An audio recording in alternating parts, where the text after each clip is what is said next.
Why Pigeons Should Shape Up, Part 1 from Xenophon's Memorabilia 3.12. Okay, so here we have pre-reading chapter 31 in Alpha to Omega by Dr. Ann Groton. So this is a Socratic dialogue, and here you get an example of Socrates. It says here Socrates launches into a conversation with the Pigeons on the benefits of keeping fit. So this is grammatically and politically correct for these days. We're going to be talking about fitness, okay, and why the guy should keep himself in shape. Now, as we look at the text, this is very intimidating. This is very intimidating because we have these monster sentences. However, guys, just chunk and use your head. Now, first thing we're going to do is note this. All right? Let's put a big bracket around this whole thing right here. First question, what case is everything? By that I mean the nouns and the participles. Okay, what case is this? This, this, this, this. What case is all of that? Right?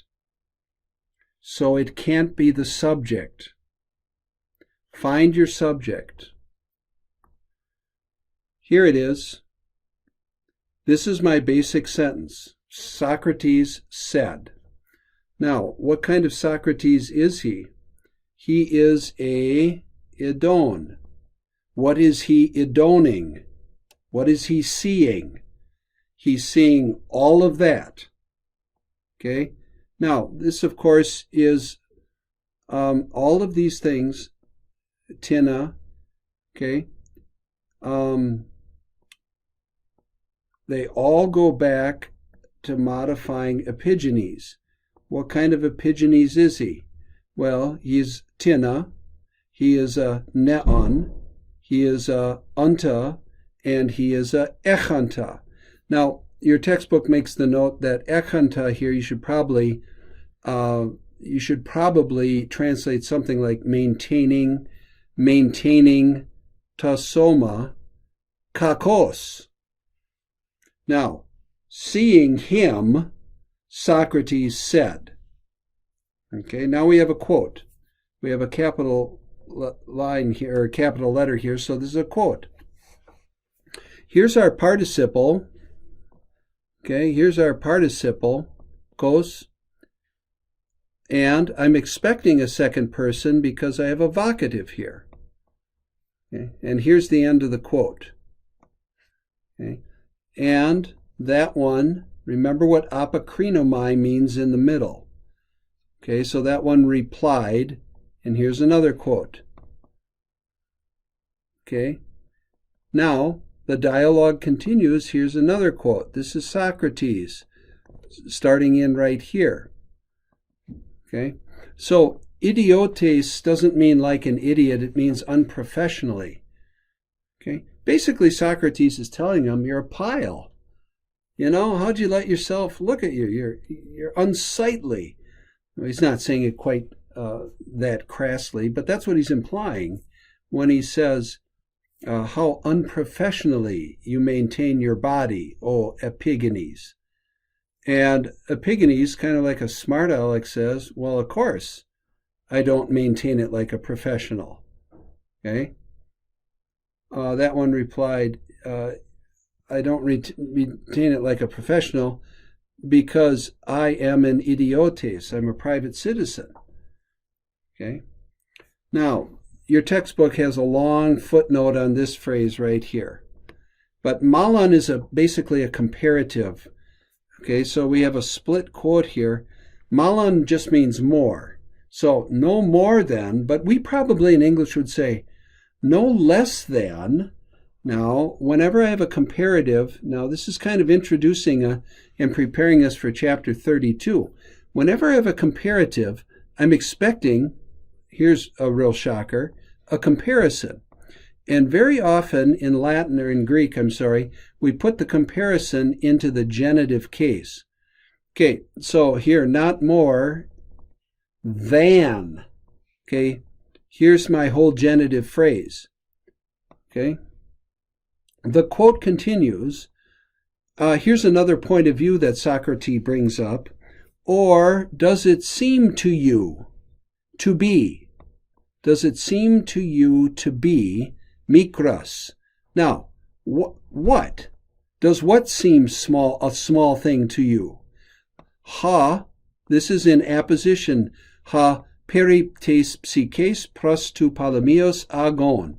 So this is really my noun, ha agon. And like I was mentioning in class, it's like bookends, right? So here we have, this whole thing is being described as mikros. So, or do you think it is a small thing? And Epigenes is going, what? Do I think what is a small thing?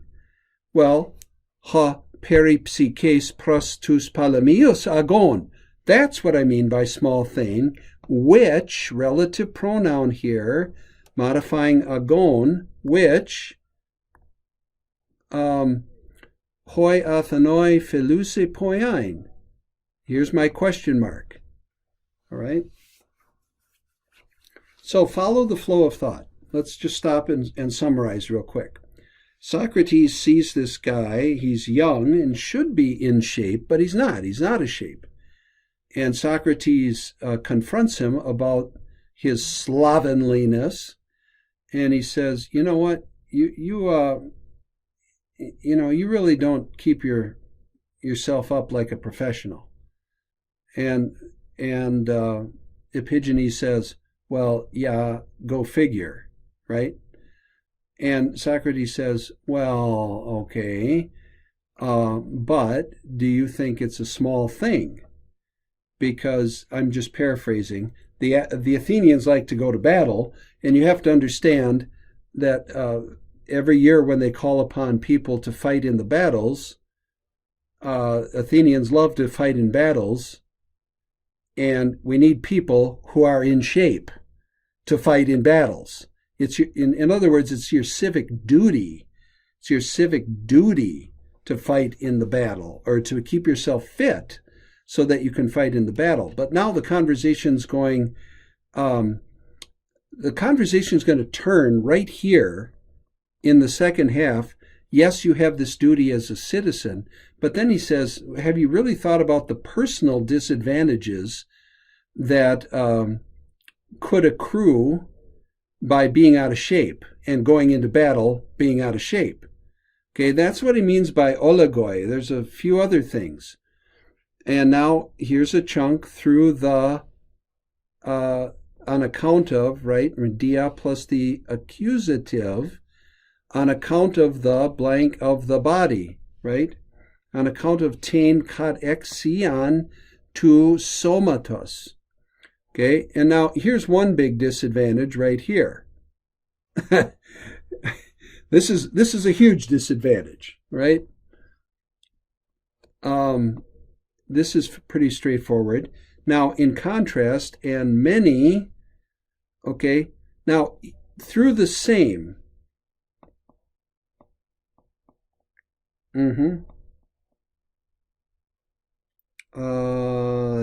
okay, and many, they are, what kind of many? They are zontes, on account, because of the same thing.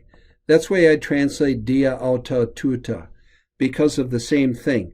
Now, don't miss this. This is really equals te, okay? It's just that it's abbreviated because our next word starts with a vowel. So, thahaliskantai, ke halantes. Now we have a break, or new thought. Okay, we have a lot of dia clauses, but now this dia is with the genitive. Don't miss that. So it's a different than this dia up here, which is with the accusative, and this dia up here, which is with the accusative. So dia plus the genitive. Okay, now we have another point that Socrates is making. Okay, so whenever you see these A's, right, that's just the word for or, right? And so Socrates keeps making these points, or have you thought of this? Or have you thought of that? Or have you thought of this? All the things, the bad things that can happen if you're out of shape and you go into battle. You know, there's a disadvantage for the city-state, that's true, but there's also a definite disadvantage for you as an individual, okay, as you're trying to go into battle. And here, paloi really is the subject of here, delusi, and haliskontai. You see all these third-person verbs, and it's referring to people just in a general way who go into battle not being in shape, and the disadvantage that comes both to the city-state and to them as individuals. Okay? And, okay, so here, let me get a different pen here. So here we have this. Now, hoste, that is from this chapter, of course, right? Hoste. And I'm scanning down the line. Is it an actual result clause or is it a possible result clause? Well, here's my verb. Okay? And notice there's a semicolon here, so here's the break in thought. Okay?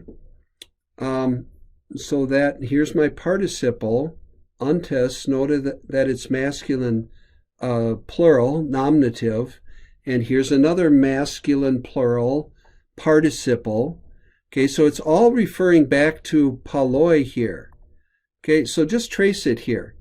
Paloi do this, and then they do this, and then they do this, paloi, and the result of all this is that they, okay, referring still to the paloi, okay, and they do this. Okay, so that's the structure of the sentence. So paloi being, right, and doing or faring. We might say faring badly here for prato kakos, to fare badly. Things go badly for them, all right? Now, in contrast, though, okay, in contrast to the many, notice we have a pala de and a paloi de, so many and many others, that's kind of the contrast, okay? Now, what do many others do? Well, here's my subject, here's my verb, and they also are docuntes, okay, dokeo, epsilon contract verb, so that's why we have that contract there with docuntes. If you want, review the forms in chapter 15. All right, now, here, katexion, oh, that didn't work. Okay. Way back here, we have the word katexion, and that shows up again down here. All right, and it has to do, now here we have dia plus what? Plus what case? Okay, dia, we've had dia plus accusative, dia plus genitive. What is it here, and what does that mean? Okay, here you have a contract infinitive. Those are hard to spot. But epaidailan, like I said, it's a contract infinitive, present tense. That's like timao. Okay, so tima plus ein, that's my normal infinitive, but this contract takes place right here. So the present infinitive comes out like that, taman. And that's the situation we have here with apadailian. Now, another point Socrates is making, a. Now, what person of the verb here? Kataphronies. Okay, there we have that word katexias again. Okay. Here, this is all one big genitive chunk. And here we have another second person verb. Okay. This is going to go together, and this is going to be my object, right? My neuter accusative plural object. Whoops.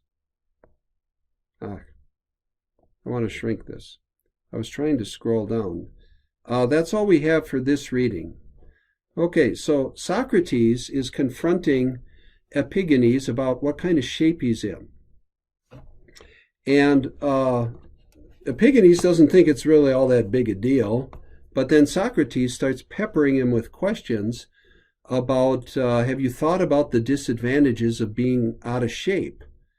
They have a disadvantage for the city-state because the Athenians love to go to war and the citizens do the fighting, and it doesn't do anybody good if you're out of shape and somebody has to, help you on the battlefield. But there are other disadvantages.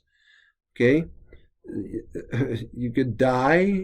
You could live a life of public shame for being a coward. Okay, but then there are others who. Well, I guess in this reading, it's the next reading in chapter 32, where he talks about the advantages of being in shape and what that can do for you. But this reading really focuses all on disadvantages, right? And that word katexia is so prominent in this reading. It shows up a number of times, okay? And this last phrase, do you think you can easily bear those things? Bear in the sense of endure, okay? Like grin and bear it, right? That's the idea of that last phrase. So he's just asking him, he says, well, you can stay out of shape, but are you willing to live with the consequences of that? So this ends the pre-reading, 17 minutes of it, for chapter 31, a little bit more complicated. But guys, just pay attention to your endings. Match things up. It is not illogical. Don't just jump all over the place. But having said that, I've shown you yet again, you just can't read Greek in the same word order that you read English. And if you try to, things are going to be hopelessly confusing. All right?